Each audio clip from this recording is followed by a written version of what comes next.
नमस्कार बच्चों। तो स्वागत है आपका एक बार फिर हमारे इस ऑनलाइन प्लेटफॉर्म KSF पाठशाला में, जहां मैं आपका जीतू भैया आज डिस्कस करेंगे हमारे केमिस्ट्री के सिलेबस को आगे बढ़ाते हुए। हम आज अपना चैप्टर नंबर 2, 12वीं का चैप्टर नंबर 2 सॉल्यूशन चैप्टर को पढ़ेंगे। तो सॉल्यूशन मतलब हिंदी में जिसे बोलते हैं अपन विलयन।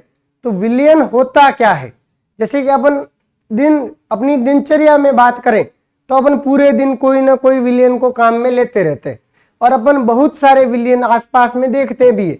जैसे कि अपन पानी पीते हैं, चीनी डालते हैं अंदर, या फिर अगर अपन बात करें कि अपन दूध में पानी मिलाते हैं। घर में आपने देखा होगा कि आपका जो दूध है वहां पे अपन पानी मिलाते हैं, या फिर सुबह सुबह उठकर अपन चाय पीते हैं। तो ये सारे अपने उदाहरण देखा जाए तो ये सारे उदाहरण अपने विलयन के उदाहरण हैं। तो विलयन जो होता है वो होता है दो या दो से अधिक पदार्थों का समांगी मिश्रण। तो विलयन किसे कहते हैं? दो या दो से अधिक पदार्थों के समांगी मिश्रण को क्या बोलते हैं? विलयन। किसके मिश्रण को? समांगी मिश्रण को।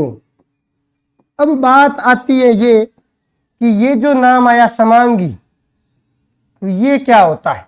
इस समांगी मिश्रण क्या होता है? अगर ऐसे कहें कि भाई ऐसा विलयन जिसको देखने पर अपने को ऊपर से देखो, नीचे से देखो, बोले किसी प्रकार से देखेंगे अपन, या फिर अपन उसकी जांच और परख करेंगे तो अपने को वो जो विलयन जो है वो पूर्णतया हर जगह अपने को सेम दिखेगा। वो विलयन कैसा कहलाता है? कहला मिश्रण कहलाता है। वो मिश्रण समांगी मिश्रण कहलाता है। तो ये शब्द जो है समांगी मिश्रण, ये आया कहां से, इस बारे में अपन अभी थोड़ा सा डिस्कस करेंगे कि ये जो समांगी मिश्रण जो है ये कहां से आया है। ठीक है, तो जैसा कि आप यहां पे देख सकते हैं, मैंने एक टेबल बना रखी है जिसमें सबसे पहले जो अपनी हेडिंग है वो है पदार्थ। क्या है बच्चों? पदार्थ या फिर द्रव्य। तो हम जो आसपास जो भी चीजें देखते हैं, जितनी भी चीजें अपन आसपास में देखते हैं, वो सारी क्या है? पदार्थ है। मतलब ऐसी वस्तुएं जिनका आयतन हो या जो स्थान घेरती है, जिसका क्या हो और द्रव्यमान हो, वो सारी चीजें क्या कहलाती है? पदार्थ। जैसे कि अपन आसपास देख सकते हैं, मैं यहाँ देख रहा हूँ कि यहाँ पे कैमरा है, ये बोर्ड है, मेरे हाथ में पेन है, मैंने घड़ी पहनी हुई है, ये माइक है, लैपटॉप है, बाकी सारी ये जो आसपास की चीजें जो भी दिख रही है, मैं खुद जो हूं, या फिर अगर ये लाइटें वगैरह वगैरह, ये टीवी है, यहाँ पे जो ऑक्सीजन गैस या फिर जो भी अपन ऑक्सीजन गैस लेते हैं, CO2 गैस जो भी छोड़ते हैं, ये सारे अपने पदार्थ के उदाहरण हैं। तो जो पदार्थ जो है वो अपन मेनली दो भागों में डिवाइड कर सकते हैं। पहला तो है भौतिक गुणों के आधार पर और दूसरा रासायनिक गुणों के आधार पर। अब भौतिक गुणों के आधार पर अपन बचपन से पढ़ते हुए आ रहे हैं, अपन 6ठी क्लास से पढ़ते हुए आ रहे हैं कि अगर पदार्थ की अवस्थाएं देखी जाए तो मुख्यतः वो 3 प्रकार में बांटा जाता है। पदार्थ की मुख्यतः 3 अवस्थाएं होती है, जो कि अपन बचपन से पढ़ते हुए आ रहे हैं कि पदार्थ की ये 3 अवस्थाएं जो है वो है ठोस, द्रव और गैस। ठोस, द्रव और गैस। इसके अलावा पदार्थ की 2 और अवस्थाएं होती है, उनमें यह है प्लाज्मा और BEC। एक तो प्लाज्मा है और दूसरी है BEC। तो ये जो नाम है प्लाज्मा और BEC, ठोस, द्रव, गैस, तो अपन बचपन से पढ़ते हुए आ रहे हैं। भाई ठोस क्या होते हैं? ठोस जिनके आकार व आयतन निश्चित होते हैं, जिनको दबाया नहीं जा सकता। जैसे कि अपने उदाहरण में पत्थर है, सोना है, लोहा है, ये सारे ठोसों के उदाहरण हैं। ये अपनी प्रकृति में ठोस होते हैं और ठोस मोस्टली सारे जितने भी ठोस होते हैं वो कठोर होते हैं, जिनका आकार निश्चित होता है, आयतन भी निश्चित होता है, जिनको दबाया नहीं जा सकता, वे सारे क्या है? ठोस है। तो ये ठोस अपन ने सुना। फिर अपने आया द्रव। द्रव क्या है? तरल पदार्थ है, जिनका आयतन तो निश्चित होता है लेकिन आकार अनिश्चित होता है, फिक्स नहीं होता है। जैसे कि उदाहरण में अपना जो पानी जो है वो पानी है, दूध है, छाछ है, अपनी चाय है जो अपन पीते हैं, ये सारे द्रव के उदाहरण हैं।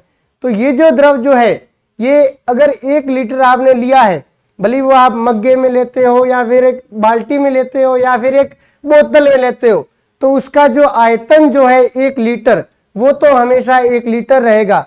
परंतु आप अगर बोतल में लेते हो या फिर बाल्टी में लेते हो, जब उसका आकार जो है वो बोतल जैसा होगा, बोतल की शेप का होगा, और जब बाल्टी में डाला जाएगा तो वो बाल्टी का आकार धारण कर लेता है। तो द्रव जो होते हैं वो जिस पात्र में डाले जाते हैं वो उसी का आकार ग्रहण कर लेते हैं। अब बात आती है अपनी गैस की। तीसरी जो अवस्था है गैस। तो गैस अपने आसपास वायुमंडल में जो भी दिखती है, जैसे ऑक्सीजन है, नाइट्रोजन है, कार्बन डाइऑक्साइड जो अपन छोड़ते हैं, या अन्य सारी कई गैसें, ये सारी जो भी गैसें हैं, इनका न तो आकार निश्चित होता है और ना ही आयतन निश्चित होता है। अब गैसों का आकार जो है जिस पात्र में डाला जाता है उसी का आकार ले लेते हैं, वो उस पात्र में पूर्णतया से फैल जाती है। और जितना आयतन होता है, जैसे कि मैंने पहले एक सिलेंडर में गैस भरी हुई है 2 किलो, तो अगर मैं उस सिलेंडर की गैस को अगर इस कमरे में छोड़ दूं तो जो गैस जो है वो पूरे कमरे का आयतन घेर लेती है। वो है अपनी क्या है, गैस से है। गैसों को दबाया जा सकता है, गैस से बहती है, और गैस से बहुत ज्यादा बहती है, उनमें बहने का गुण थोड़ा ज्यादा पाया जाता है। ठीक है। अब फोर्थ अपनी स्टेट है प्लाज्मा, और फिफ्थ है BEC। आपने ठोस द्रव गैस तो सबने सुना ही है। अब अपन थोड़ा बहुत बताते हैं कि ये प्लाज्मा क्या होता है और BEC क्या होता है। अब प्लाज्मा एक ऐसी स्टेट है, ये फोर्थ स्टेट ऑफ मैटर है, ये पदार्थ की चतुर्थ अवस्था है। अब पदार्थ जो होता है, ये जो प्लाज्मा जो है, ये होता है जब इसको बहुत ज्यादा गर्म किया जाता है, गैसों को जब बहुत ज्यादा गर्म किया जाता है तो वो आयनित हो जाती है, उसी अवस्था को अपन प्लाज्मा कहते हैं। और जो है ये BEC, बोस-आइंस्टाइन कंडेंसेट। अब ये जो है, इसमें एक बोसोन पार्टिकल्स पाए जाते हैं जिनको बहुत ही कम टेम्परेचर पर -273 डिग्री सेल्सियस ताप, या फिर अगर कहें 0 केल्विन ताप पर, जिसे अपन परम शून्य ताप भी कहते हैं, परम शून्य ताप, तो इस इतने कम ताप पर ठंडा किया जाता है बोसोन पार्टिकल्स को। ये अपना है पांचवी स्टेट ऑफ मैटर है, कौन सी, बोस-आइंस्टाइन कंडेंसेट। अब ये तो बात हुई अपने भौतिक गुणधर्मों के आधार पर पदार्थ का वर्गीकरण। अगर अपन बात करें कि जैसे कि इनको पदार्थ को 2 भागों में अपन ने डिवाइड किया था, एक भौतिक और दूसरे रासायनिक गुणों के आधार पर। अब भौतिक गुणधर्म तो 5 प्रकार के होते हैं, ठोस, द्रव, गैस, प्लाज्मा और BEC। अब अगर बात करें रासायनिक गुणों के आधार पर, तो रासायनिक गुणों के आधार पर पदार्थ 2 प्रकार का होता है। एक तो होता है शुद्ध पदार्थ और दूसरा होता है मिश्रण। अब शुद्ध पदार्थ ऐसे पदार्थ जिनमें कोई भी प्रकार की अशुद्धि नहीं पाई जाती, वो एकदम शुद्ध मात्रा में पाए जाते हैं, वो तो कहलाते हैं अपने शुद्ध पदार्थ, प्योर मैटर। और दूसरा है अपना मिश्रण। तो मिश्रण जो होते हैं वो होते हैं किन्हीं भी 2 या 2 से अधिक पदार्थों के जो मिलाया जाता है, पदार्थों को साथ में मिलाया जाता है, तो अपना क्या प्राप्त होता है, एक मिश्रण प्राप्त होता है। अब अगर शुद्ध पदार्थ की बात करते हैं पहले, तो शुद्ध पदार्थ जो होता है इसको वापस अपन 2 भाग में डिवाइड करते हैं। पहला है अपना तत्व और दूसरा है यौगिक। अब जो तत्व जो है, अपन केमिस्ट्री में आए हैं तो अपने को आवर्त सारणी से कभी ना कभी तो अपना पंगा पड़ा ही है। और आवर्त सारणी जहां तक मुझे नॉलेज है, 10वीं वाले बंदे या 9वीं वाले बंदे तक की बात करें तो उन्होंने आवर्त सारणी का नाम जरूर सुना है और उन्होंने जरूर देखा है, और ये कंठस्थ याद भी किए होंगे। हाइड्रोजन, हीलियम, लिथियम, जो भी पदार्थों के नाम जितने तक उन्हें याद हुए, किसी को 20 तक, किसी को 30 तक, और किसी को ज्यादा थोड़े 50-60, और कोई ऐसे महानुभाव भी होते हैं जिनको पूरी की पूरी आवर्त सारणी याद होती है। तो ये जो आवर्त सारणी में अपने को दिखते हैं, ये जो hydrogen, helium, lithium, beryllium, boron वगैरह वगैरह जो भी है, ये सारे अपने तत्व है। और इन तत्वों को मुख्यतः अपन मेनली 3 भागों में डिवाइड करते हैं। एक तो होते हैं अपने धातु, दूसरा अधातु और तीसरे होते हैं उपधातु। अब धातु जो है वो क्या होते हैं? अब धातु होते हैं ऐसे तत्व जो इलेक्ट्रॉन आसानी से त्यागते हैं, ऐसे तत्व जो इलेक्ट्रॉन त्यागते हैं। मैंने कई बार सुना है कि बच्चों को जब धातु के बारे में पूछा जाता है, जब धातु की परिभाषा पूछी जाती है कि बच्चों को धातु क्या होता है, तब मैं जहां तक है मैं यही आंसर सुनता हूं कि धातु कठोर होते हैं, धातु में तन्यता का गुण पाया जाता है, धातुओं में अघातवर्धनीयता का गुण पाया जाता है, धातु चमकीले होते हैं, कठोर होते हैं। लेकिन यह धातु के तो गुणधर्म है, ये तो प्रॉपर्टीज है भाई कि धातु कैसे होते हैं। बट धातु कहते किसे हैं? ये है कि ऐसे तत्व जो इलेक्ट्रॉन क्या करते हैं? त्यागते हैं, इलेक्ट्रॉन त्यागते हैं, तो ये क्या कहलाते हैं? धातु कहलाते हैं। अब अगर बात करें अधातु की, तो ऐसे तत्व जो इलेक्ट्रॉन ग्रहण करते हैं, क्या करते हैं? इलेक्ट्रॉन ग्रहण करते हैं, वे क्या कहलाते हैं? अधातु कहलाते हैं। अब अगर एक इलेक्ट्रॉन त्यागते हैं, दूसरे इलेक्ट्रॉन ग्रहण करते हैं, वो तो हो गया अपना धातु और अधातु।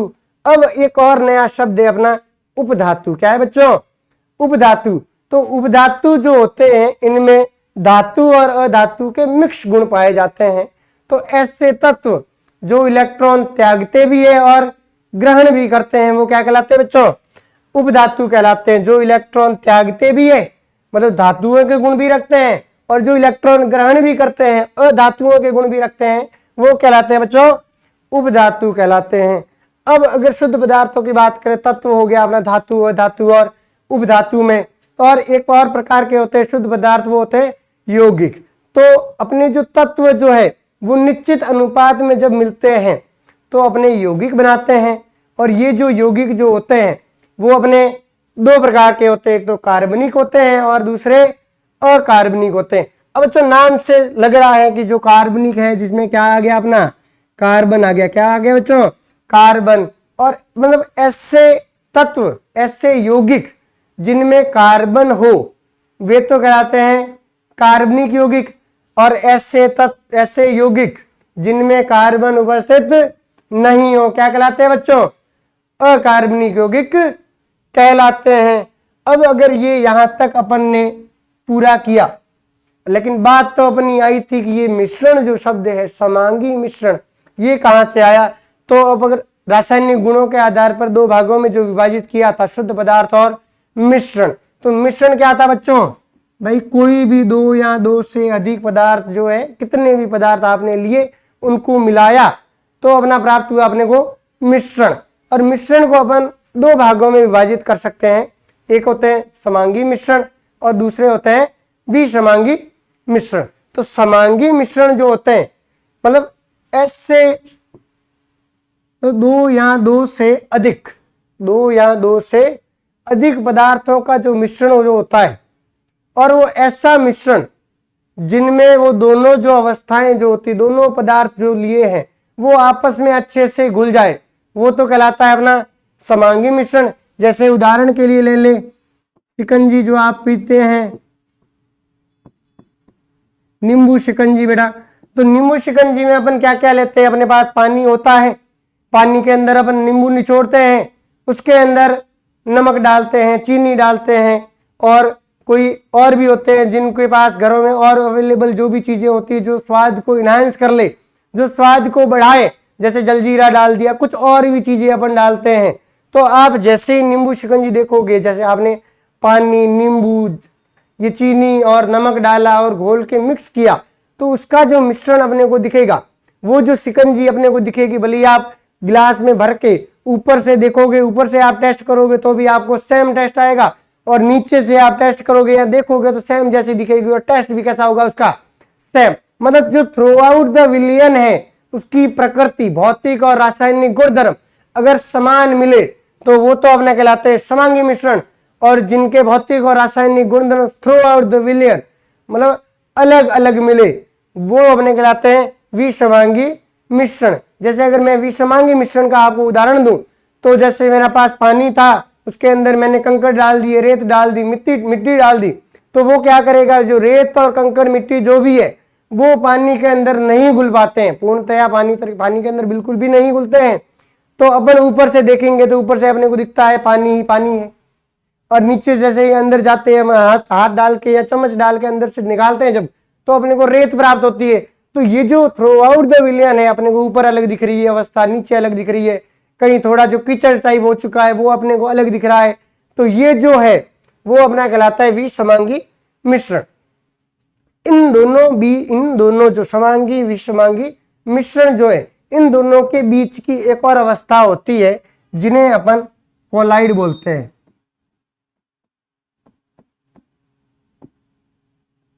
जिन्हें अपन कोलाइड बोलते हैं।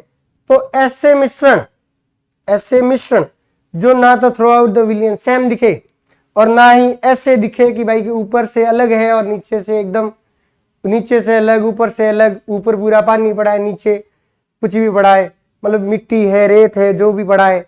लेकिन अब अगर कोलाइड बात करूं तो आपने मक्खन देखा है, बादल देखे हैं, धुआं देखा है, तो ये सारे जो भी उदाहरण है ये अपने कोलाइड के उदाहरण है। जैसे अपने अगर साइंस की भाषा में देखें तो स्टार्च है, ये सॉल्यूलोज है, ये सारे अपने कोलाइड के उदाहरण हैं।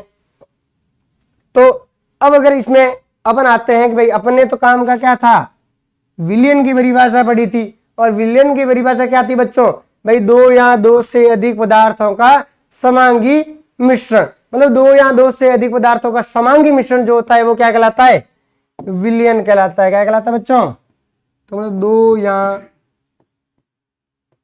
दो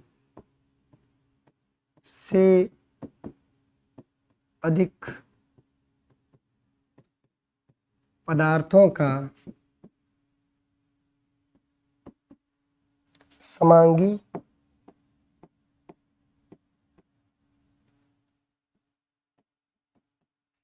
मिश्रण।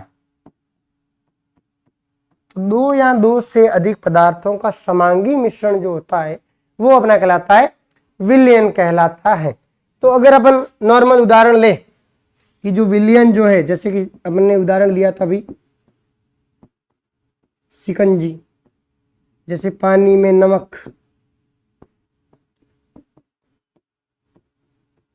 नमक, या फिर अगर उदाहरण दे जो सब बच्चों का फेवरेट है अल्कोहल प्लस पानी में क्या मिलाया, दारू। तो जो भी है अपन ने जो अल्कोहल मिलाया या फिर नमक मिलाया या फिर अपन ने शिकंजी तैयार की, तो जो अपन ऊपर से देखेंगे नीचे से देखेंगे थ्रू आउट द विलियन जब भी अपन देखेंगे तो अपने को उसकी सेम स्टेट प्राप्त होगी, अपने को सेम जैसा दिखेगा, एक ही जैसा दिखेगा। ऊपर से देखो नीचे से देखो, भले ऊपर से टेस्ट करो नींबू चिकंजी को, यहाँ नीचे से टेस्ट करो तो आपको सेम टेस्ट आएगा।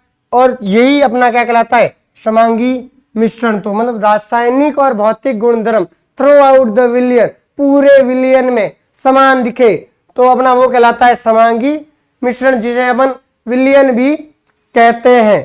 ठीक है, तो जो विलियन जो है वो अपना खास करके दो घटकों से मिलकर बना होता है। अपना जो विलियन जो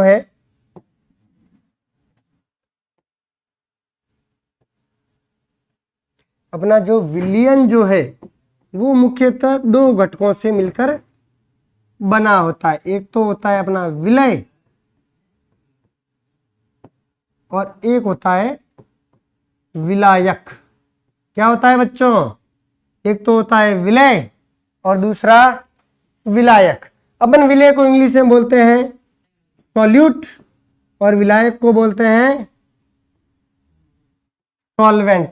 और जो अपना विलियन जो है इसको अपन बोलते हैं सॉल्यूशन। क्या बोलते हैं बच्चों, सॉल्यूशन। तो आप जैसे जैसे अपन हिंदी माध्यम के छात्र हैं, परंतु अपने को थोड़ा थोड़ा इंग्लिश की टर्म्स का नॉलेज होना चाहिए, जिससे कि अपन अपने लिए क्या होता है कम्युनिकेशन के लिए या फिर अगर किसी भी चीज में बात करें तो थोड़ा इंग्लिश का नॉलेज होता है तो अपन थोड़ा सा इजीली सर्वाइव कर पाते हैं। वरना हिंदी माध्यम में तो अपना बचपन से चल ही रहा है।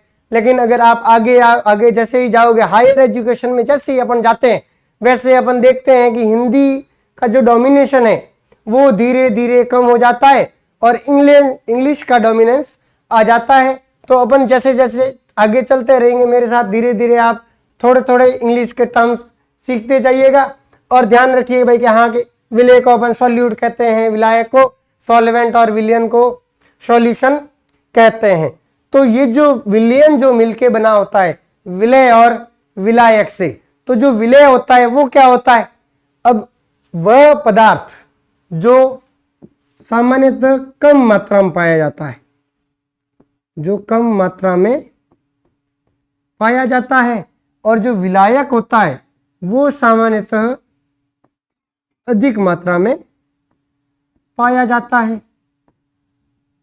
जैसे कि अपन ने क्या हुआ कि नमक जो डाला था पानी में अपने नमक डाला या फिर दूध में जो चीनी डाली, तो अपन ने जो चीनी जो डाली वो दूध के बराबर नहीं डाली, वो दूध से काफी कम डाली। इतनी सी चीनी डाली तो आपने आधे लीटर दूध में माना 5 ग्राम 10 ग्राम चीनी डाली, उससे ज्यादा चीनी नहीं डाली। तो जो कम मात्रा में अपन ने घोला वो तो था अपना विलय, और जो अधिक मात्रा में अपने पास घटक था वो था अपना विलायक। तो विलय जो होता है ये तो क्या करता है? घुलता है। क्या करता है? घुलता है। और जो विलायक होता है इसका काम होता है घोलना। तो विलायक कौन होता है? जो घोलता है। मतलब जो घुलता है वो तो विलय है, और जो घोलता है वो कौन है? विलायक है। तो इन दोनों से जब मिलके प्राप्त होता है वो होता है अपना विलयन। क्या प्राप्त होता है बच्चों? विलयन प्राप्त होता है। जैसे कि मैंने अभी उदाहरण दिया था आपको कि अपने क्या लिया, शिकंजी बनाने के लिए पानी लिया। अब पानी जो है अपन ने सबसे ज्यादा मात्रा में लिया, पानी अपन ने ज्यादा मात्रा में लिया, तो पानी अपना हुआ वो हुआ अपना विलायक। और अगर शिकंजी के दूसरे घटकों की बात करें, जैसे अपन ने अपने पास पानी है, पानी ज्यादा मात्रा में है, तो अपने इसको क्या माना? विलायक है। ये सबको इसमें ही घुलेंगे, ठीक है, ये विलायक है। और दूसरे अगर बात करें अपने पास, तो अपने पास है एक तो नींबू, ये और है अपने पास नमक, और अपने पास है चीनी, ठीक है। तो इन चार मुख्य घटकों से अपनी नींबू शिकंजी तैयार होने वाली है, ठीक है। तो अपना पानी जो है अपने सबसे ज्यादा मात्रा में लिया, तो पानी सबसे ज्यादा मात्रा में लिया मतलब अपना विलायक कौन हुआ? पानी। और विलय जो है फिर अपने नींबू डाला, नमक डाला और पानी डाला, मतलब क्या कहते हैं चीनी डाली, इन सबको क्या किया अपन ने? पानी में घोल दिया। तो ये जो 3 चीजें हैं ये अपने घुलने वाली चीज है, ये घुलती है, तो ये अपने क्या कहलाएगी? सारे ये तीनों अपने के लिए क्या है? विलय है। क्या है? विलय।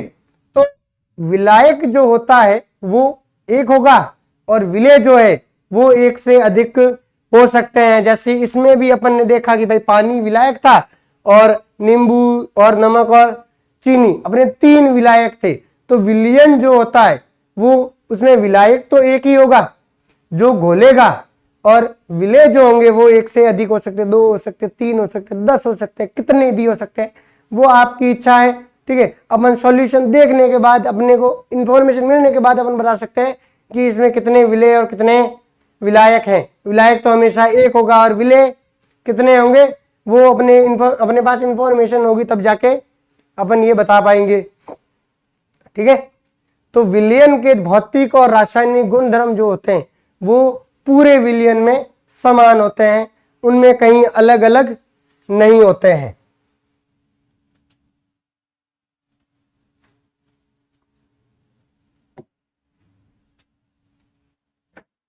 तो अगर विलयनों के प्रकार की बात करें, अब अगर अपन विलयनों के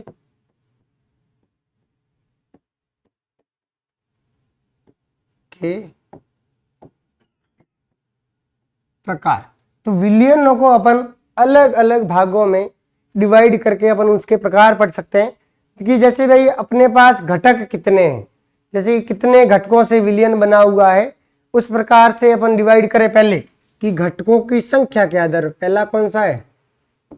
घटकों की संख्या के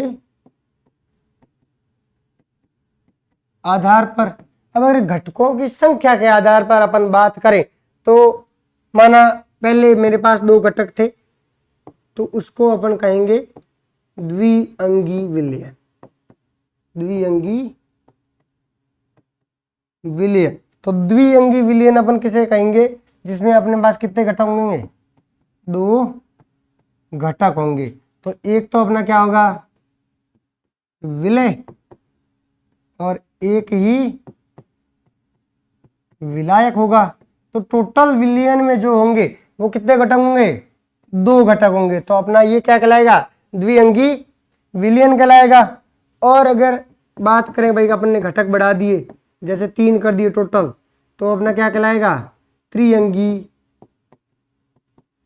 विलयन। कितना क्या कहलाएगा, त्रिअंगी विलयन। तो इसमें अपने पास कितने घटक है, टोटल 3 घटक है।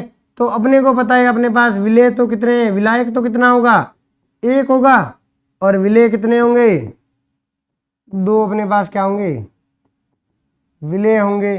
तो एक विलय एक विलायक का अपने पास उदाहरण है, अपने नमक डाल दिया पानी में, ठीक है, और ये नींबू और नमक डाल दिया पानी में, ठीक है। तो ये 2 अपने पास विलय है, और एक क्या है अपने पास, विलायक है। क्या है बच्चों, विलायक है। ये तो अपने हो गया घटकों की संख्या के आधार पर, घटकों की संख्या के आधार पर।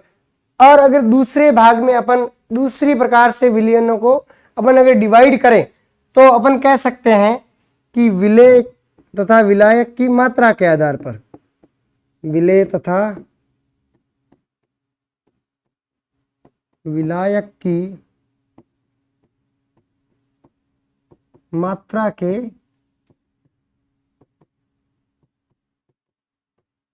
आधार पर, विलय तथा विलायक की मात्रा के आधार पर जो होते हैं, जो वो विलयन 2 प्रकार के होते हैं। एक तो होता है अपना तनु विलयन, पहला होता है तनु विलयन, और दूसरा जो होता है अपने पास वो होता है सांद्र विलयन। तनु विलयन और सांद्र विलयन। तनु विलयन को अपन बोलते हैं डाइल्यूट सॉल्यूशन,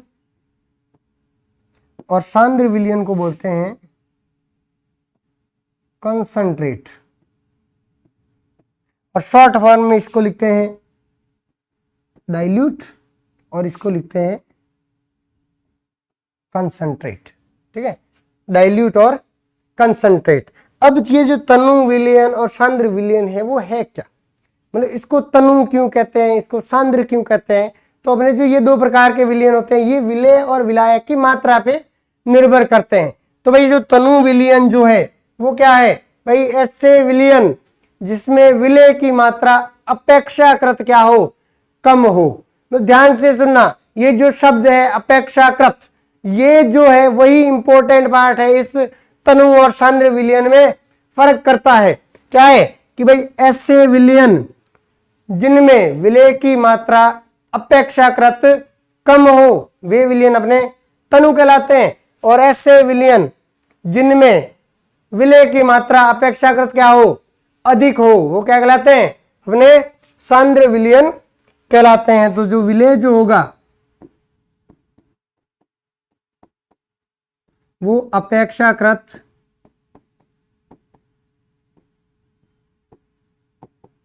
अधिक होगा, और इसमें जो विलय होगा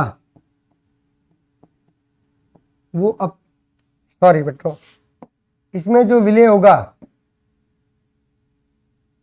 वो अपेक्षाकृत कम होगा, और इसमें विलय जो होगा वो अपेक्षाकृत अधिक होगा।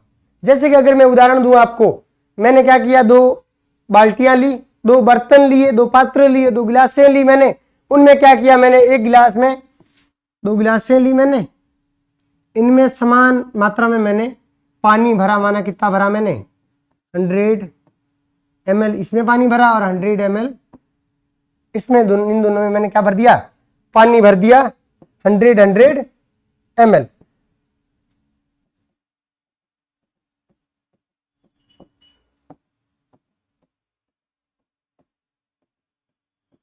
हंड्रेड ml में मैंने क्या डाल दिया, पानी भर दिया। अब इसमें क्या किया मैंने, पहले वाले विलयन में तो 5 ग्राम NaCl नमक डाल दिया, और दूसरे वाले विलयन में मैंने 50 ग्राम NaCl डाल दिया। पहले मैंने कितना डाल दिया 5 ग्राम और दूसरे में 50 ग्राम। तो अगर बात करें तो इसमें विलेय की जो मात्रा है, इस वाले में अपने विलेय की जो मात्रा है वो कम है इसकी तुलना में। ये 5 है अपने पास, ये कितना है 50 ग्राम है। तो ये जो है इसमें विलेय की मात्रा क्या है, अपेक्षाकृत क्या है, कम है, और इसमें विलेय की मात्रा अपेक्षाकृत क्या है, अधिक है। तो इस अगर इन दोनों विलयनों की अपन कंपैरिजन करें तो ये जो विलयन होगा वो अपना तनु होगा और ये कौन सा होगा, सांद्र विलयन होगा। ये तो अपना तनु विलयन होगा और ये कौन सा होगा, सांद्र विलयन होगा। ठीक है। और अगर दूसरी भाषा में अपन कहें भाई विलेय की मात्रा के आधार पर कह दिया, अगर विलायक की मात्रा में कहें, जैसे मैंने वापस 2 कंटेनर लिए, एक में तो मैंने 1 लीटर पानी लिया और दूसरे में मैंने जो लिया वो लिया मैंने 100 ml H2O। ठीक है। अब क्या किया मैंने, विलेय इसमें भी 10 ग्राम नमक डाला और इसमें भी 10 ग्राम NaCl डाला।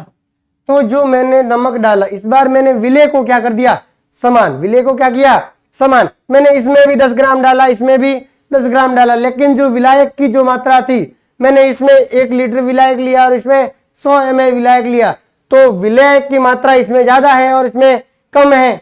तो विलायक की मात्रा जिसमें ज्यादा होगी वो अपना विलेय होगा, विलयन तनु होगा। और जिसमें विलायक की मात्रा कम हो और विलेय की मात्रा दोनों में अगर सेम है तो अपना जो होगा वो विलयन। जिसमें विलायक की मात्रा कम हो वो अपना कहलाएगा सांद्र विलयन। तो तनु विलयन जिसमें विलेय की मात्रा अपेक्षाकृत कम पाई जाती है या विलायक की मात्रा अपेक्षाकृत अधिक पाई जाती है वो कहलाते हैं अपने तनु विलयन। और सांद्र विलयन जिनमें विलेय की मात्रा अपेक्षाकृत अधिक पाई जाती है या विलायक की मात्रा अपेक्षाकृत कम पाई जाती है वो अपने कहलाते हैं सांद्र विलयन। ठीक है बच्चों। तो अगर आगे बढ़े, ये तो अपने हो गया एक तो घटकों की संख्या के आधार पर, विलेय और विलायक की मात्रा के आधार पर। अब अगर अपन विलयन की भौतिक अवस्था के आधार पर विलयन को अपन भागों में डिवाइड करें, वो भाई उनको अगर उनमें वर्गीकृत किया जाए तो अपन करेंगे किसमें, भौतिक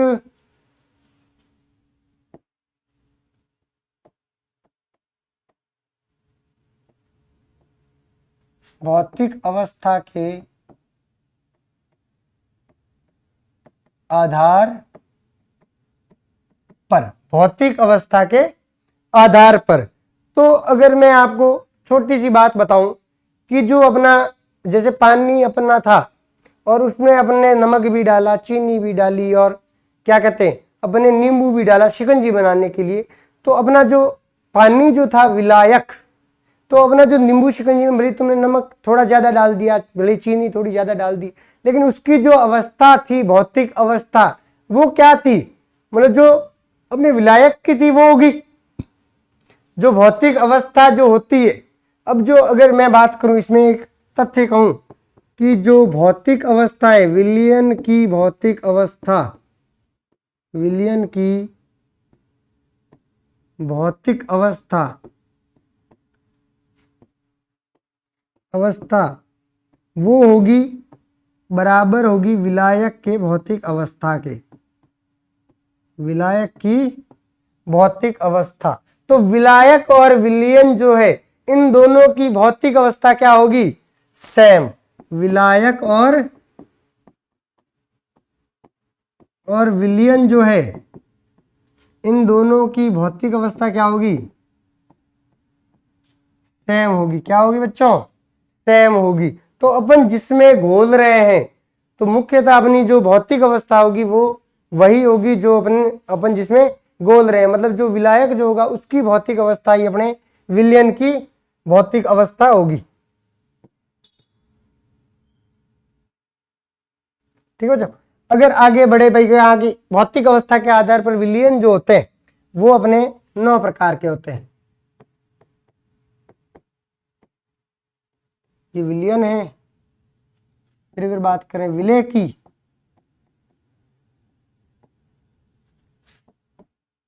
विलायक की और उनमें जो उदाहरण आएंगे उनकी। ठीक है, तो अगर विलयन की अपन पहले बात करते हैं, ठोस विलयन की, ठोस विलयन। अब अगर अपना विलयन ठोस है, अब अगर अपना विलयन क्या है, ठोस है, तो अपना विलायक भी क्या होगा, ठोस होगा। माना विलायक अपन ने ठोस लिया, साथ में विलय भी क्या ले लिया, ठोस। अब एक और कंडीशन है, अपन ने विलायक तो वही लिया ठोस, बट इस बार विलय क्या ले लिया, द्रव। अब एक बार और क्या लिया, विलायक ठोस लिया और विलयन क्या ले लिया, गैस। इसी प्रकार अपने द्रव विलयन, तो इसमें भी अपन विलायक विलय जो है 3 प्रकार से ले सकते हैं, ठोस, द्रव और गैस।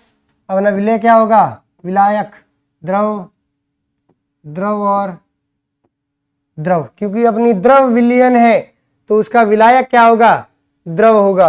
अब तीसरे है जो है वो है गैस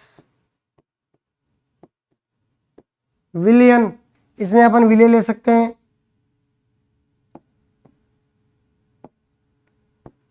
ठोस, द्रव और गैस, ठोस, द्रव और गैस।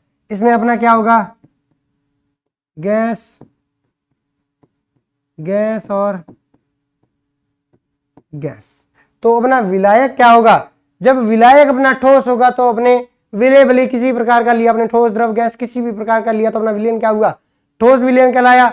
और जब अपन ने विलायक लिया क्या, द्रव, तो अपना विलयन क्या कहलाया, द्रव विलयन। और जब अपन ने विलायक ले लिया क्या, गैस, तो अपना विलयन कौन सा कहलाया, गैस विलयन कहलाया बच्चों। ठीक है, तो अगर अपन उदाहरण की बात करें तो अपना जो है ठोस, ठोस विलयन, तो जिसमें विलय भी ठोस है और विलायक भी ठोस है। तो आपने सोने के आभूषण तो सबने देखे, और ये भी सुना है कि सोना जो होता है वो जो 24 कैरेट सोना जो होता है वो शुद्ध होता है, जिससे अपन आभूषण नहीं बना सकते, ये अपन सबने सुना है। तो अपन क्या करते हैं कि आभूषण बनाने के लिए, सोने में कठोरता लाने के लिए अपन सोने में क्या मिलाते हैं, तांबा मिलाते हैं। जो सुनार जो होते हैं वो आगे से क्या करते हैं, सोने में तांबा मिलाया हुआ सोना लेके आते हैं, जिसे अपन 22 कैरेट सोना भी कहते हैं, जो अशुद्धि युक्त होता है, जिसमें अपन क्या मिला कम क्या दिखता है अपने को, उसमें अशुद्धि किसकी पाई जाती है, कॉपर की पाई जाती है। तो ये जो सोने और कॉपर का जो विलयन होगा वो अपना, ये जो सोने और कॉपर का विलयन जो होगा, एजी और सॉरी बच्चों,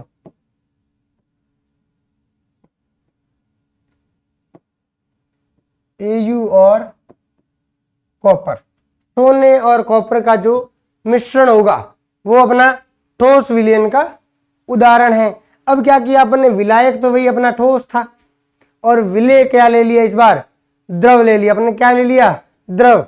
तो जैसे कि आप साइंस धीरे धीरे पढ़ते हैं, अपन एक नाम सुनते हैं अमलगम। क्या सुनते हैं बच्चों, अमलगम। वो होता है जैसे कि मरकरी जो होती है वो किसी धातु के साथ जब क्रिया करती है, जैसे कि सोडियम के साथ क्रिया की मरकरी या जिंक के साथ क्रिया की, तो ये जो मरकरी जो क्रिया करेगी धातु के साथ वो अपना अमलगम बनाएगी। जैसे सोडियम मरकरी, इसको अपन बोलते हैं अमलगम, सोडियम मरकरी अमलगम। तो आप सभी जानते हैं, जहां तक मुझे पता है कि मोस्ट ऑफ बच्चे जानते हैं कि धातु जो होते हैं वो सारे कठोर होते हैं, ठोस अवस्था में पाए जाते हैं, परंतु एक अपना क्या है, मरकरी, क्या है बच्चों, मरकरी, जो किस अवस्था में पाया जाता है, द्रव अवस्था में पाया जाता है। किस अवस्था में पाया जाता है, द्रव अवस्था में पाया जाता है। अब अगर तीसरे अपन विलयन की बात करें, भाई ठोस विलयन है तो विलायक तो अपना क्या होगा, ठोस, लेकिन उसके अंदर विलय अपन ने क्या डाल दिया, इस बार गैस डाल दिया। क्या डाल दिया, गैस। तो इसका जो उदाहरण है अपने वो है निकल, palladium, platinum plus H2 gas. तो जो मेरे भाई बंधु जो भी है, अपन धीरे धीरे ऑर्गेनिक केमिस्ट्री के अंदर जैसे जैसे अपन आगे बढ़ेंगे तो अपन देखेंगे कि ये जो है, ये निकल, पैलेडियम और प्लेटिनम विथ हाइड्रोजन गैस, ये अपने हाईली रिड्यूसिबल, मतलब जो अच्छे से अपचयन कर दे दूसरों का, वो एजेंट है। कौन है? निकल पैलेडियम प्लेटिनम प्लस H2। ये क्या कर देता है? अपचयन कर देता है। ये बहुत ही अच्छा अपचायक है कि मस्त अपचयन कर देता है। अब अगर दूसरे टाइप के विलयनों की बात करें, जो है अपने द्रव विलयन। अब क्या किया इस बार? अपन ने विलायक क्या ले लिया? द्रव। पहले अपन ने विलायक लिया था ठोस, अब ले रहे अपन द्रव। तो क्या किया? द्रव में ठोस, द्रव में ठोस। ये अपने रोजमर्रा की चीज होगी। अपन नमक डालते हैं पानी में, तो H2ON क्या कहते हैं बच्चों? नमक डाल दिया किसमें? H2O में। तो NaCl किसमें डाला? In water. पानी में क्या डाल दिया? नमक। तो ये अपना विलायक, विलयन तो कैसा हुआ? द्रव। और अपना विलायक क्या है इसमें? द्रव, पानी। लेकिन अपना विलय क्या है? ठोस है। तो अपने विलयन की प्रकृति जो होगी वो विलायक के बराबर होती है प्रकृति के, और वो अपनी कौन सी हुई? द्रव विलयन। ठीक है। अब अगर द्रव द्रव विलयन की बात करें, भाई अपन ने मिलाया भी द्रव और जो घोल रहा है वो भी क्या है? द्रव। तो इसका दिमाग में सीधा एक ही उदाहरण आता है। जैसे ही बच्चे पीछे वाले बच्चों को पूछा जाता है कि बच्चों उदाहरण बताओ जिसमें अपन द्रव को द्रव के अंदर घोलते हैं, तो उनके पीछे जोर से आवाज आती है, सर के दारू मिला दिया अपन ने पानी में। क्या मिला दिया? अल्कोहल। तो क्या है? Alcohol plus water, alcohol plus water. ये नहीं कि उदाहरण देते बच्चे पीछे बैठे वाले कि सर दूध में पानी मिला दिया, पानी में दूध मिला दिया, छाछ में मिला दिया पानी, या फिर अगर चाय जो बन रही है जिसमें चाय पत्ती डली हुई है उसमें दूध डाला, मिक्स किया, कुछ भी किया। तो ये उदाहरण अपन नहीं देंगे। उदाहरण पीछे से क्या आता है बच्चों? कि दारू मिला दिया किसमें? पानी में मिला दिया। या पानी को किसमें मिला दिया? दारू में मिला दिया, अल्कोहल में मिला दिया। तो अल्कोहल प्लस वाटर अपना किसका उदाहरण है? द्रव द्रव विलयन का उदाहरण है। ठीक है बच्चों। अब नेक्स्ट अपना उदाहरण है, अपन ने विलायक तो क्या लिया? द्रव। और विलय क्या है? गैस है। क्या है बच्चों? गैस है। तो अपन ऑक्सीजन जो गैस है वो वाटर में घुली होती है। या फिर अगर एक और उदाहरण दूं मैं, आपने कोल्ड ड्रिंक सबने पी होगी, सॉफ्ट ड्रिंक सबने पी होगी, तो उसका ढक्कन जैसे ही खोलते हैं तो उसमें से एकदम जोर से CO2 गैस निकलती है। CO2 गैस के बुलबुले निकलते हैं। तो वो जो CO2 गैस है वो अपने मीठे पानी में नॉर्मल मिलाई गई है, और उसको भी अत्यधिक दाब से मिलाया गया है CO2 गैस को। तो ये भी अपना किसका उदाहरण है? द्रव में गैस। या फिर अगर अपन कहें कि O2 गैस है किसमें? पानी में। O2 गैस इन वाटर, पानी में ऑक्सीजन गैस। अब अगर उदाहरण दें भाई गैस विलयनों की, किसकी? गैस विलयनों की। तो गैस विलयनों की बात करते हैं तो इसमें विलायक, विलायक अपना क्या होगा? गैस होगा। क्या होगा? गैस। और अब विलय अपन ने ले लिया अब इस बार ठोस। क्या ले लिया बच्चों? ठोस ले लिया। तो अपना जैसे कि अगर बात करें नाइट्रोजन प्लस कपूर, ये जो विलयन जो होगा अपना, ये अपना गैसीय विलयन होगा। इसमें अपना विलायक जो है वो नाइट्रोजन गैस है, और कपूर क्या है अपना बच्चों? विलय है। क्या है बच्चों? विलय है। और अगर दूसरा बात करूं मैं गैस विलायक और द्रव विलय, तो अपना विलायक जो है, द्रव विलय जो है वो है क्लोरोफॉर्म। क्या है बच्चों? क्लोरोफॉर्म। नाम तो सबने सुना होगा। क्लोरोफॉर्म क्या होता है? हाँ, कि पहले सुनते थे कि हॉस्पिटल में जाते हैं बेहोश करने में काम आता है। क्या आता है काम बच्चों? क्लोरोफॉर्म। इसका फॉर्मूला क्या होता है? CHCl3। Chloroform plus nitrogen gas. Nitrogen gas अपनी क्या है? यहाँ पे विलायक है, और द्रव जो है क्लोरोफॉर्म जो द्रव अवस्था में पाया जाता है वो अपना क्या है? विलय है। और अगर तीसरा मैं बात करूं उदाहरण गैस गैस विलयन, तो गैस गैस विलयन तो आसपास में वायुमंडल में देख लो, वो सारी अपने को क्या दिखती है? गैस से ही गैसें दिखते हैं। अपनी नाइट्रोजन हो गई, ऑक्सीजन हो गई, और भी बहुत सारी गैसें, कार्बन डाइऑक्साइड, बहुत सारी गैसें जो भी अपने एटमॉस्फेयर में घूम रही है वो सारी क्या है? गैस है। तो ये जो विलयन की कैटेगरीज अपन ने डिवाइड की, ये अपने कितने प्रकार की हुई? तीन ये और तीन ये, टोटल कितने प्रकार के हुए? अपने भौतिक अवस्था के आधार पर विलयन 9 प्रकार का होता है। कितने प्रकार का होता है बच्चों? 9 प्रकार का। ठोस विलयन 3 प्रकार का होता है, द्रव विलयन भी 3 प्रकार का होता है, और गैस विलयन भी कितने प्रकार का होता है बच्चों? 3 प्रकार का होता है। ठीक है, अब अगर बच्चों अपन इसी चैप्टर में आगे बढ़ते हैं तो अपने पास सबसे पहले जो इस चैप्टर में जो इंपॉर्टेंट है वो अपने नाम आगे आता है, वो है सांद्रता। क्या है बच्चों? सांद्रता। क्या है? सांद्रता, कंसंट्रेशन।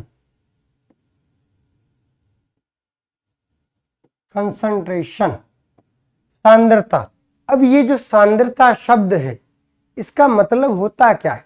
ये जो अपना सांद्रता शब्द अभी यहाँ पे आया, इसका मतलब क्या है कि भाई सांद्रता जो है वो होती क्या है? कंसंट्रेशन। ये क्यों आई, क्या होती है? अपन ने तो आगे तक नाम सुना नहीं अब तक, अपने तो विलियन ऐसे ही चल रहा है काम। अब नींबू शिकंजी तो पीते ही है, दूध में भी पानी मिलाते हैं, तो ये सांद्रता नाम आया कैसे भाई, क्यों आया? एक्चुअली सांद्रता कहते हैं किसे? तो जो सांद्रता जो है वो है विलयन में या विलायक में। किसमें बच्चों? ध्यान से सुनना बच्चों, विलयन में या विलायक, विलयन या विलायक में उपस्थित विलय की मात्रा। क्या बच्चों? विलय या विलायक में उपस्थित विलय की मात्रा क्या कहलाती है? सांद्रता कहलाती है।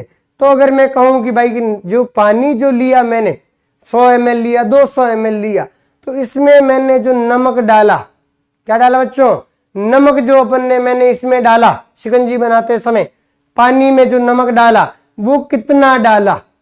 नमक अपना क्या है बच्चों? विलय है, और पानी क्या है? विलायक है। तो ये जो नमक है ये मैंने कितनी मात्रा में डाला, ये जो नमक जो है मैंने कितनी मात्रा में डाला, ये अपनी क्या कहलाती है? सांद्रता कहलाती है। क्या कहलाती है बच्चों? सांद्रता। तो अगर अपन सांद्रता का फॉर्मूला लिखें, सांद्रता किसके बराबर होगी? विलय की मात्रा, विलय की मात्रा बट्टे विलयन या विलायक की, विलयन या विलायक की मात्रा। तो अपनी यही तो परिभाषा थी, विलय या विलायक में उपस्थित विलय की मात्रा क्या कहलाती है? सांद्रता कहलाती है। क्या कहलाती है? कंसंट्रेशन कहलाती है। भाई amount of solute present in solution और सॉल्वेंट क्या कहलाती है? कंसंट्रेशन कहलाती है, सांद्रता कहलाती है। क्या कहलाती है? कि भाई विलय और विलयन या विलायक में उपस्थित विलय की मात्रा सांद्रता कहलाती है। तो ये जो अपनी सांद्रता जो है, ठीक है, अपन इस वाले चैप्टर में बहुत प्रकार की सांद्रताएं पढ़ेंगे, साथ में अपन पढ़ते रहेंगे। जैसे कि मोलरता नाम आएगा, मोललता होगी, नॉर्मलता, फॉर्मलता, सामर्थ्य, percentage weight by weight, ppm, PPB, percentage volume by volume, percentage weight by weight या वेट बाय वॉल्यूम। तो अपन बहुत सारी प्रकार की अपन इसमें सांद्रताएं पढ़ेंगे। और जो सांद्रता जो होती है, जैसे अपन अगर आप आगे धीरे धीरे पढ़ेंगे तो मैं आपको इसमें क्लासिफाइड कर दूं, गुणात्मक रूप से अगर मैं इन्हें डिवाइड करूं तो मैं इनको 2 प्रकार में, 2 भागों में डिवाइड करूंगा। सांद्रता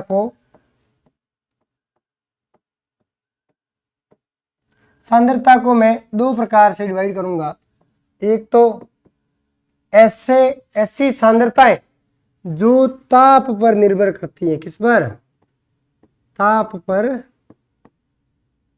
निर्भर करती है। ऐसी सांद्रताएं जो ताप पर निर्भर करती है और जो निर्भर नहीं करती है, मतलब टेम्परेचर, ताप मतलब टेम्परेचर मतलब ताप, ताप से, टेम्परेचर से क्या है? इंडिपेंडेंट। क्या है? स्वतंत्र। तो जो ताप पर निर्भर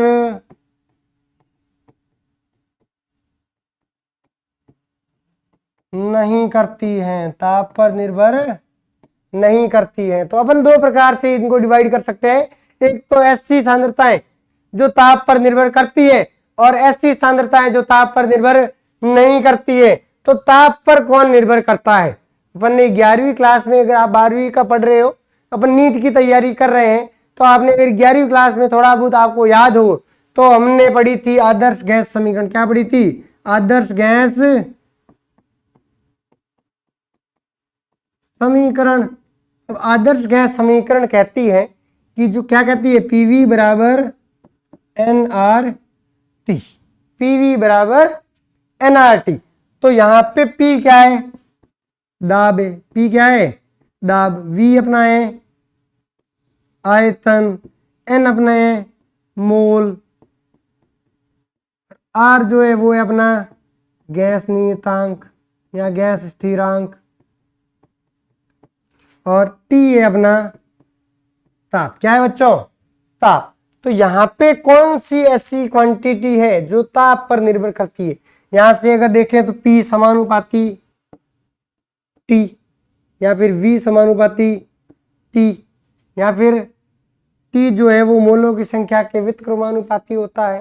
ठीक है, ये अगर N इधर चला जाए और R अपना कांस्टेंट है। ठीक है, तो अगर यहां से देखें तो ये अपने एक रिलेशन दिखा V समानुपाती T कि भाई ताप अगर मतलब आयतन जो है वो ताप पर निर्भर करता है। भाई कौन कहता है? ये आदर्श गैस समीकरण क्या कहती है कि जो ताप आयतन जो है वो ताप पर निर्भर करता है, मतलब ताप बढ़ाने पर आयतन में परिवर्तन आएगा। और वो भी कैसे आएगा? ताप बढ़ाएंगे तो आयतन क्या होगा? बढ़ेगा। ताप बढ़ाने पे आयतन बढ़ेगा। और ये जो R है गैस स्थिरांक या गैस नियतांक, इसका जो मान होता है वो होता है 0.0821, 0.0821 litre ATM mole inverse kelvin inverse, mole inverse kelvin inverse. अगर आप न्यूमेरिकल क्वेश्चन सॉल्व करते हो, अगर आप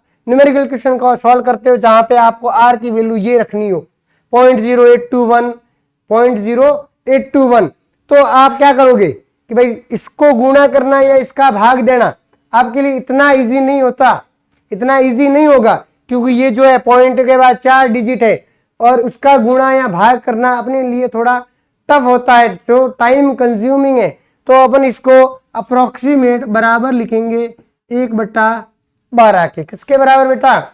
1/12 के, जो कि अपने एग्जैक्ट 0.08 के इक्वल होता है। और अपन क्या कहते हैं, अप्रोक्सीमेट में अपन आसपास में आंसर में ले आ सकते हैं, और जो कि अपने MCQ के लिए बहुत ही फायदेमंद है। और ये जो है 1/12 ये अपना टाइम सेविंग भी है। ठीक है बच्चों, तो अपन बात कर रहे थे कि भाई ऐसी कौन सी राशियां हैं जो ताप पर निर्भर करती है और ऐसी राशियां जो ताप पर निर्भर नहीं करती है। अब ये जो ताप पर निर्भर करती है ये तो होती है आयतन राशियां। कौन सी? आयतन राशियां।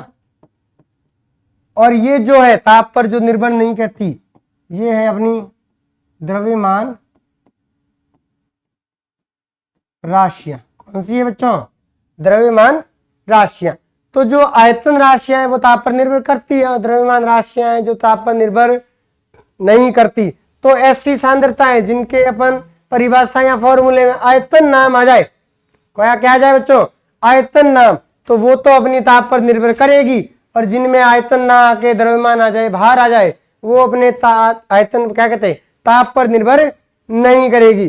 तो इस ये जो आयतन राशियां हैं वो कौन कौन सी है अपन बात करें तो अपनी पहली है परसेंटेज वेट बाई वॉल्यूम सांद्रता, परसेंटेज वेट बाई वॉल्यूम सांद्रता। या फिर दूसरी बात करें तो percentage wait volume by volume सांद्रता।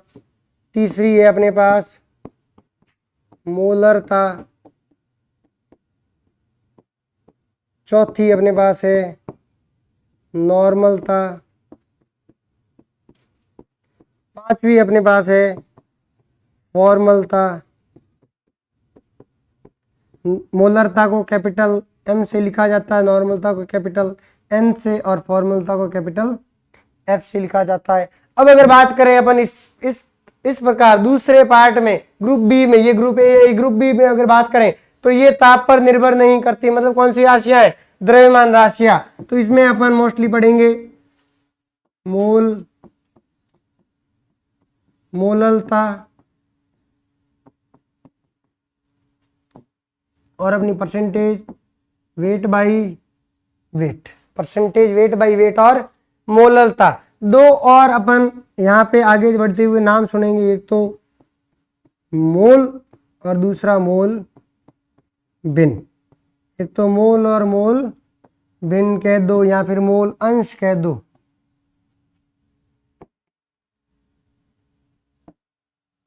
मोल अंश जिसे अपन x से दर्शाएंगे, मोल को छोटे n से दर्शाते हैं, मोललता को स्मॉल m से दर्शाएंगे। तो जैसे जैसे अपन आगे बढ़ेंगे तो अपन इन सभी सांद्रताओं के बारे में पढ़ते रहेंगे।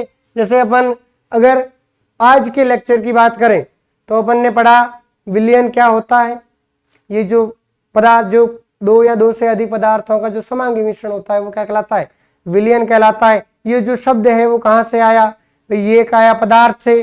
पदार्थ क्या होता है, ऐसी वस्तुएं जो स्थान घेरती है, जिसका कुछ द्रव्यमान हो, वो क्या कहलाते हैं, पदार्थ कहलाते हैं। पदार्थों को दो भाग में डिवाइड किया गया, कौन कौन से, एक तो भौतिक गुणों के आधार पर, दूसरे रासायनिक गुणों के आधार पर। भौतिक गुणों के आधार पर पदार्थ 5 प्रकार का होता है, ठोस, द्रव, गैस, प्लाज्मा और बीईसी। और अगर बात करें रासायनिक गुणधर्मों के आधार पर, तो रासायनिक गुणधर्मों के आधार पर पदार्थ को अपन ने दो भाग में डिवाइड किया, कौन कौन से, एक तो शुद्ध पदार्थ और दूसरे मिश्रण। अब शुद्ध पदार्थ है जो इनको वापस दो भाग में अपन डिवाइड कर सकते हैं, वर्गीकृत कर सकते हैं, कौन कौन से, एक तो तत्व और दूसरे यौगिक। और तत्व जो होते हैं वो अपने 3 प्रकार के होते हैं, धातु, अधातु और उपधातु। यौगिक जो होते हैं वो 2 प्रकार के होते हैं, कौन कौन से, कार्बनिक और अकार्बनिक। और ये जो अपने मिश्रण जो था, क्या था बच्चों, मिश्रण, वो भी अपना 2 प्रकार का होता है, कौन कौन सा, समांगी और विषमांगी मिश्रण। और इन दोनों के बीच की एक अवस्था जो अपनी थी, कौन सी थी, कोलाइड विलयन, ठीक है। और ये तो था अपना विलयन, भाई दो या दो से अधिक पदार्थों का समांगी मिश्रण क्या कहलाता है, विलयन कहलाता है। फिर अगर अपन बात की कि भाई विलयन कितने प्रकार का हो सकता है, तो अगर घटकों के आधार पर विलयन को डिवाइड करें तो द्विअंगी और त्रिअंगी। द्विअंगी जिनमें 2 घटक होते हैं, त्रिअंगी जिनमें 3 घटक होते हैं। या फिर अगर बहुअंगी की बात करें, एक और प्रकार की बात करें भाई जिनमें बहुत सारे घटक हो जाते हैं, मतलब 3 से ज्यादा हो सकते हैं घटक, 4 हो गए, 5 हो गए, बहुत सारे घटक हो गए, n घटक हो गए, ठीक है। और अगर कहें बात की भाई उनके विलय या विलायक की मात्रा के आधार पर अगर उन्हें वर्गीकृत किया जाए तो अपने विलयन 2 प्रकार के होते हैं, एक तो तनु विलयन और दूसरा सांद्र विलयन। अब तनु विलयन क्या होते हैं, अपने ऐसे विलयन जिनमें विलय की मात्रा अपेक्षाकृत कम हो और विलायक की मात्रा अपेक्षाकृत क्या हो, अधिक। या फिर ऐसे विलयन मतलब सांद्र विलयन, ऐसे विलयन जिनमें विलय की मात्रा अपेक्षाकृत क्या हो, अधिक, या विलायक की मात्रा क्या हो, अपेक्षाकृत कम हो, ऐसे विलयन क्या कहलाते हैं, सांद्र विलयन कहलाते हैं। और अगर लास्ट में अपन ने बात की कि भाई जो विलयन को भौतिक अवस्था के आधार पर डिवाइड करें तो अपने 9 प्रकार से डिवाइड किया। ठोस विलयन 3 प्रकार का, द्रव विलयन और 3 प्रकार का गैस विलयन। फिर आई अपनी बात सांद्रता की, क्या होती है सांद्रता, विलय या विलायक में उपस्थित विलय की मात्रा क्या कहलाती है, सांद्रता कहलाती है। और सांद्रता अपन ने 2 भागों में डिवाइड की, 2 ग्रुप में डिवाइड की, ग्रुप ए और ग्रुप बी। और ग्रुप ए ताप पर निर्भर करने वाली राशियां और ग्रुप बी क्या है, ताप पर निर्भर नहीं करने वाली राशियां। ताप पर निर्भर करने वाली राशियां होती है आयतन राशियां, और ताप पर नहीं निर्भर करने वाली कौन सी होती है, द्रव्यमान राशियां। ताप पर निर्भर करने वाली अपन आगे ये पढ़ेंगे, द्रव्यमान, ये percentage weight by volume, percentage volume by volume, मोलरता, नॉर्मलता और फॉर्मलता। और जो ताप पर निर्भर नहीं करती है उनमें अपन पढ़ेंगे मोललता और परसेंटेज वेट बाई वेट। तो आज का लेक्चर मैं यहीं पे विराम देता हूं मेरी वाणी को इसी लेक्चर पे, और आगे अपन इसके बारे में, इन सभी सांद्रताओं के बारे में पढ़ते रहेंगे। और हमारे साथ जुड़े रहिए इसी प्लेटफॉर्म पर KSF पाठशाला में। धन्यवाद।